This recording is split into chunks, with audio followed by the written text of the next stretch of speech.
All right, super quick review of the Twisted Metal show. I actually really enjoyed it. I did not know what to expect going into it, and I've only played a few of the Twisted Metal games, but I know that the style of the Twisted Metal games has changed rapidly, like throughout its series, going from things like Twisted Metal 1 and 2 to such a dark game like Twisted Metal Black, which in my mind is a creative masterpiece. Just like a total masterpiece when it comes to art in general. I think that game is just totally like horrifying, but also just like endlessly captivating. And I still think about it, and I remember my friend showing me that game before school as a child and just being terrified of the cutscenes. I remember the Preacher one was one that really kind of shook me. And I don't know, that game just stuck with me. So this show is definitely kind of not as dark as that. It's more in the style of maybe the first two games. And it is a comedy. There's a laugh a minute. There is very quippy. Anthony Mackie in the main role, I actually really enjoyed him. I thought he did great. I thought he kind of channeled I don't know who to compare him to, but I don't think I've ever seen him in a comedic role. And he really did good in this one.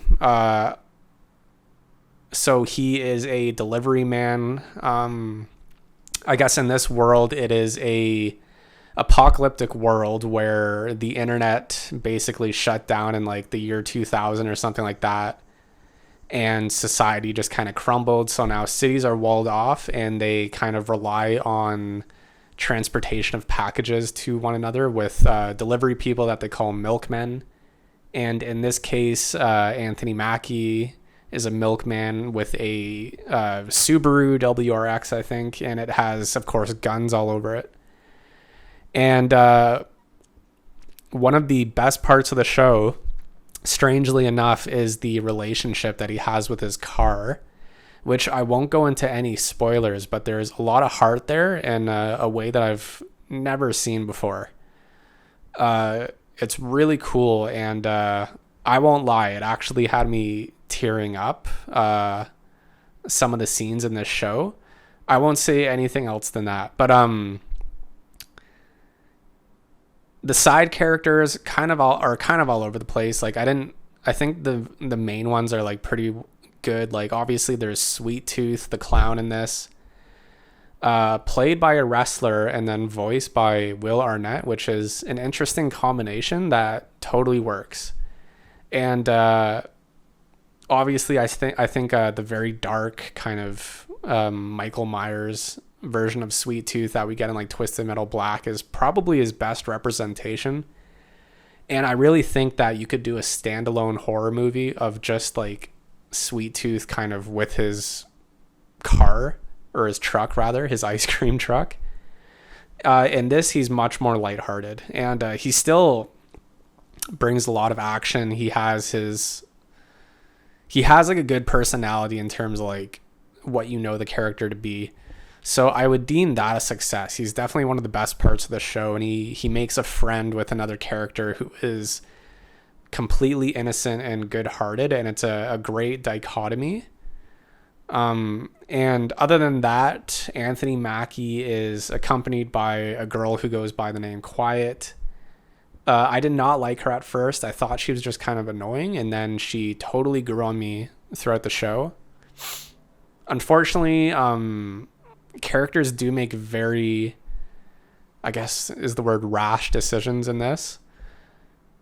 The tone is very crazy, and you kind of have to watch it to see what I mean. I definitely don't think I've seen another show like this. But aside from all that, the reason anyone who knows Twisted Metal would even watch this is for the car combat.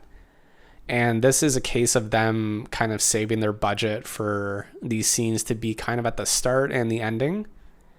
And it's good. It is great, especially the major car battle at the end. no spoilers, is kind of, it really is like Twisted Metal in real life. So that was awesome. And there's a lot of, especially for me, I loved this. There were so many Easter eggs to just all the games. Especially in one scene, there's like a display cabinet with just tons of little things from the games, like the prehistoric racer's helmet, the flight recorder from the very first game. Sweet Tooth even has a imaginary friend. Think Wilson from Castaway, but in this it's a bag which he calls Harold, and that is a reference to the canceled cinematics from the first game, which were all film, but were too sexy to be included, I guess, in the original game. So there's a ton of cool stuff. The only thing is, obviously, it is like a stylistic difference from what Twisted Metal kind of is now in terms of being like dark. So, you might go in kind of ready to be disappointed. I went in with like very low expectations, and I ended up liking it. So I think you would like it too. I would give it a really enthusiastic, like maybe 7.5 out of 10. I am very excited for season 2. I want them to make it. Obviously, I think, pretty much everything could have been done a bit better, but the show is still enjoyable. I had a lot of fun with it. And yeah, so I think you will too. So, give it a shot if you're a fan of the series. It definitely made me kind of start playing Twisted Metal Black again. So I think if you've never played the games, it might kind of make you want to. Twisted Metal Black is available on the PlayStation Store. It's a shame, but they haven't made a new Twisted Metal since 2012. So very curious that this show came out all this time after. And I don't know if it'll revitalize the series, but a fan can hope. So yeah, that's the end of this video. I hope you enjoyed, and like and subscribe.